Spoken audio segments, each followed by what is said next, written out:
Video I'm getting ready to show you is newsworthy. It is news, and it was on CNN, and I feel like everyone should see it and everyone should know this.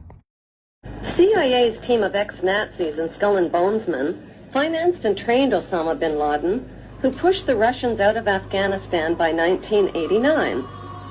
The CIA then trained and installed the ruthless Taliban regime to run the booming opium trade.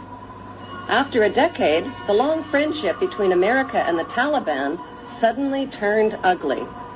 At a meeting held on December 4th, 1997 at Unocal headquarters, American oil men made a proposal to the Taliban about building a pipeline through Afghanistan. Rothschild Shell Oil and Rockefeller's Exxon Oil had invested billions in the Kazakhstan oil and gas reserves just north of Afghanistan. Now they needed a pipeline to transport it to the Persian Gulf. The Taliban demanded a bigger cut and turned down the proposal.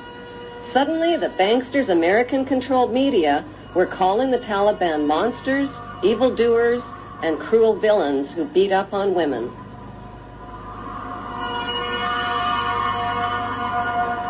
On July 4th, 1999, President Clinton froze the Taliban's U.S. assets and bank accounts and imposed trade sanctions on Afghanistan.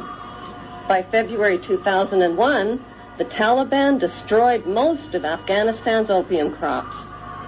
In May, Secretary of State Colin Powell announced a gift of 43 million U.S. taxpayers' dollars to the Taliban. He called it a reward to the Taliban for destroying the opium crops. But members of the new George W. Bush White House knew the Taliban would use the 43 million for more sinister purposes.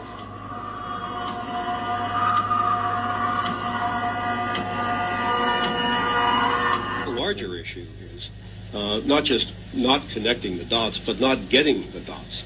Why was it that CIA was unable to collect information for years inside Afghanistan?